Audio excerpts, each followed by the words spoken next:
Welcome back, everyone. Today, we're diving into something a bit different, a collection of really unsettling true stories.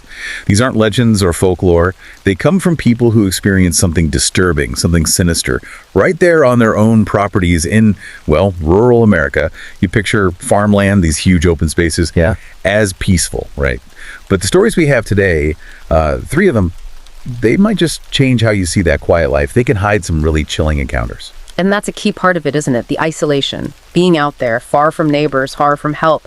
It really ramps up the fear when something unexpected happens, something intrudes. Your vulnerability feels absolute.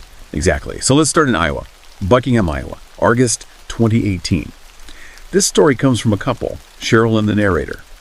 They own a corn farm, and their life is, well, it's the farm. Huge amounts of space, there are a few people around. Their nearest neighbors, George and Kenny, they lived about half a mile off, in opposite directions. So pretty isolated. Okay, so picture this. It's a rainy night. George and his wife had actually been over earlier. They played some board games, had some wine, They left around 11 p.m. So Cheryl and the narrator are just relaxing, watching a movie, probably feeling the wine a bit, maybe dozing off on the couch. And then bam, a knock at the front door, which out there at that hour, that just doesn't happen. Nobody drops by unannounced, especially not that late. And with the knock, they hear this muffled voice. "We need help." So the narrator goes to the door, very cautious, obviously asks who's there, and the voice says, "Oh, thank God, can you open up? We're lost." Narrator asks, "Who's we?" "My wife and I," the voice says. Still wary, the narrator says, "Can your wife say something?" Silence. Just for a few seconds, it must have felt longer. He asks again, and the voice replies, "Yeah, but she's not next to me right now." Okay, right there. That's your first huge red flag. That intuition kicks in hard. The vagueness is suspicious, and the description of the voice, a little off, like a man trying to make his voice sound a little higher.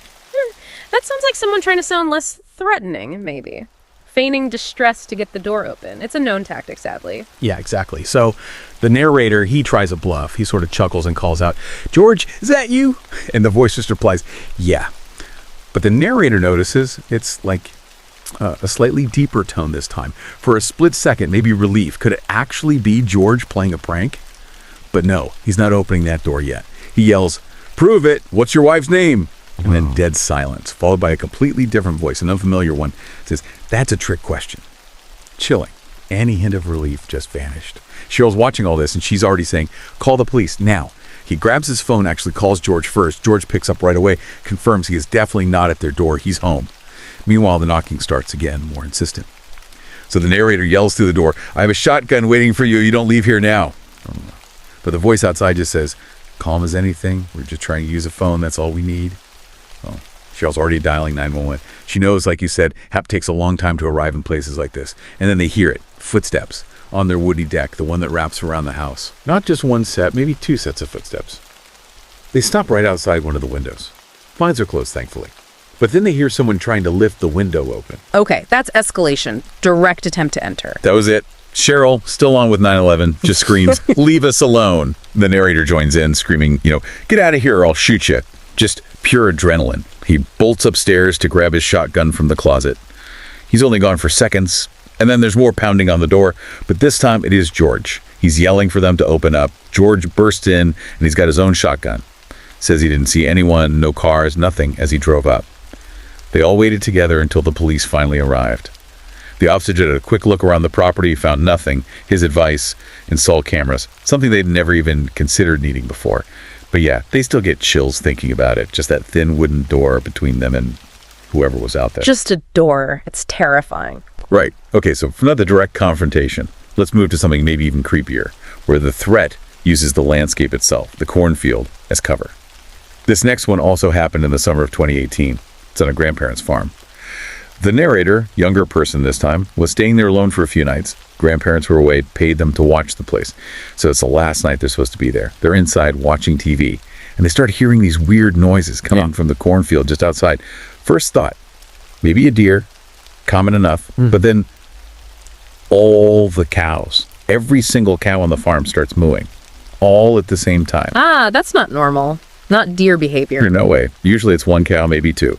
But a whole chorus like that, it means something spooked them badly. All of them. Something significant. Yeah. So being the only one there, the narrator feels responsible. Got to check it out. They go put a coat on, head outside. But just as they're about to open the door, they hear it. A scream. Described as a Very high-pitched cow scream. Huh. They just froze, shaking. Okay, definitely not a deer. Something bad is happening out there. So plan B, runs upstairs to Grandpa's room, knows he keeps guns under the bed, grabs a hunting rifle, loads it, then heads outside. The cows are still going crazy in the barn. So they go in there first, looks around, seems okay initially. All the cows look like they're in their stalls. But then, walking further down, one stall is empty. A cow is missing, and they know that cow was tied up earlier. It makes no sense. And just then, they think they hear that high-pitched moo again, but this time from the cornfield outside the barn. So okay, rifle ready. They head towards the cornfield, and as they get closer, they hear something else, clear as day. People talking. Voices coming from inside the corn. And there's that shift again. Animal distress is scary, but human voices in the dark, where they shouldn't be. That's a different level of threat entirely. Suggests intent. Malice, possibly. Definitely. So the narrator's had enough. Raises the rifle, fires 2 shots straight up into the air. Warning shots. Everything stops. Dead silent. The cows stop mooing. No voices from the field. For a moment, maybe relief. Until they hear it. Footsteps. Definitely footsteps. Rustling in the corn. Now, logic says stay out, call for help. But they felt this pull, this need to confront it. Thinking, this is why farmers have guns. Can't just hide while people are trespassing. So they step into the cornfield. Walking deeper in, the sounds of footsteps seem to be all around them now. Lots of them, getting seriously freaked out. And then they stop dead. Down one row, not far away, maybe just a few feet. There's a person, dressed all in black, just standing there. The narrator raises the rifle, yells at them to get out, ready to fire. But the figure doesn't move, so they fire another warning shot into the air again. Still nothing. The person doesn't even flinch. Then the figure starts walking towards them, slowly, arms slightly out, maybe like calm down or lower the gun. The narrator keeps the gun aimed, screaming, "Go away, get out!" And that's when they realize, oh God. They look around more. They're not alone with this one figure. They can see others now, emerging slightly from the corn, all dressed in dark clothes, at least 6 or 7 visible, maybe more hidden. And as the first figure gets a bit closer, they see it. They're all wearing masks, described as creepy masks. Oh, wow. This went from trespassed to something ritualistic very quickly. Masks, chanting. That's deeply disturbing. Utterly terrifying. So the masked person stops coming closer as the narrator starts backing away, gun still up, silence for a moment, just pure terror. They genuinely thought this was it, they were going to be killed. Then the masked figures, all of them, start chanting. Couldn't understand the words, sounded like a different language, but it had a rhythm, almost like a song. The narrator's thinking, are they about to do some kind of, sick ritual on them? In that moment of shock, maybe the figures were distracted. The narrator just turns and runs as fast as they can through the corn rows, doesn't stop until they're completely out of breath, then spins around, fires 6 shots back in the direction they came from. This time they hear it, the scramble. Lots of footsteps, rustling, running away in the opposite direction. They finally scared them off. The narrator runs back toward the farmhouse, heart pounding, but stops, sees something on the ground near the house. Something that, they say, scarred them. It was the missing cow's head, sitting right in the middle of a circle of lit candles. Animal sacrifice, right there on the property. Unbelievable audacity. Right. Immediately calls the police. Explains everything. The figures, the masks, the chanting, the cow head. Police come, search the barn, part of the field. They find the head, confirm it's an active crime scene, call in a search team. Parents rush back, take the narrator home. The grandparents, understandably, they install serious security. High-tech cameras everywhere. You have to wonder about the motive there. Was it purely to terrify, or was it a specific ritual they felt they had to perform, regardless of the risk? It's chilling either way. Definitely leaves you wondering. Okay, one more for you. This one's from Arkansas. Story comes from Howard. He's 25, lives on the family farm. This happened last July. His parents were away for a week, like a romantic getaway, leaving Howard in charge, looking after his 2 younger sisters, Crystal and Morgan. Howard mentions, farm life, you worry about predators. And he doesn't just mean animals getting crops, he means people, thieves. It happens. That's why they keep guns in the house. So later one night, getting close to bedtime, Howard and Morgan are watching TV. Crystal's doing college stuff online in her room. Suddenly, their 2 dogs outside just go ballistic, barking like crazy out in the backyard. Howard goes out to check. Both dogs are laser focused on the crops, barking towards the cornfield. He yells at them, tells them to be quiet, and they do for a second. He steps closer to the corn, right up to the edge, just listening, and then he hears it, whistling. A clear, distinct human whistle coming from inside the cornfield. The whistling adds such a creepy psychological layer. It's not just someone hiding, it's someone announcing their presence deliberately, almost tauntingly, while staying unseen. It's unnerving. It really is. And this is Howard's first time dealing with a potential intruder when his dad isn't there. He's got his sisters inside, so he rushes back in, grabs a gun. His sisters are scared, telling him, don't go into the cornfield, it's dark. Which, snaps him back to reality. Good advice. Running in there would be crazy dangerous. So plan B again. He goes back outside. The dogs are going even crazier now. He aims the gun up, fires a warning shot. Bang. Echoes everywhere. Dogs quiet down for a second. He yells as loud as he can, get off our land. So he goes, okay, that should do it. Goes back inside. Sisters are a bit shaky, but they even laugh a little nervously. Moment of relief doesn't last. The dogs start up again, just as frantic as before. Persistent. Unbelievably. So Howard goes back out, gun ready, expecting to maybe fire another shot. But this time, his heart just drops. He sees him. The guy. Standing about 20 feet away from the dogs, right at the edge of the cornfield. The guy just looks straight at Howard. Howard yells, hey! And the guy just calmly turns around and runs back into the corn. Howard runs towards the spot, fires another shot into the air, stops by the dogs. No way is he chasing him into the dark corn. But he's not leaving the dogs out there either. So he unhooks them, brings them inside, locks up tight. They call their dad, explain what's happening.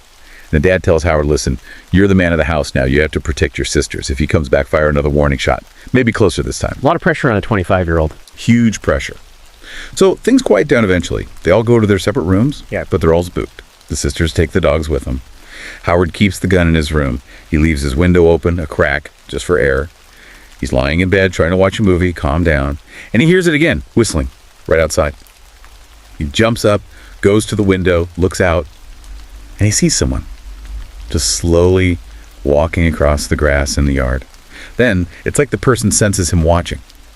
They stop, turn, and look directly up at Howard's window, still whistling. Wow, that's bold. Brazen even, just staring, whistling, pure intimidation. Totally, just messing with them, trying to scare them, which, as Howard says, really stupid idea when you know the person inside is armed and already fired shots.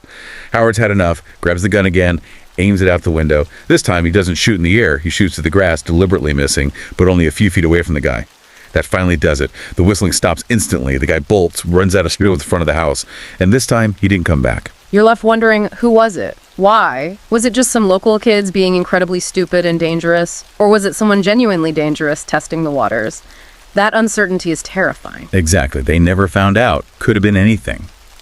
But the feeling, the violation that stays. Looking back at these three stories, you really see those common threads, don't you?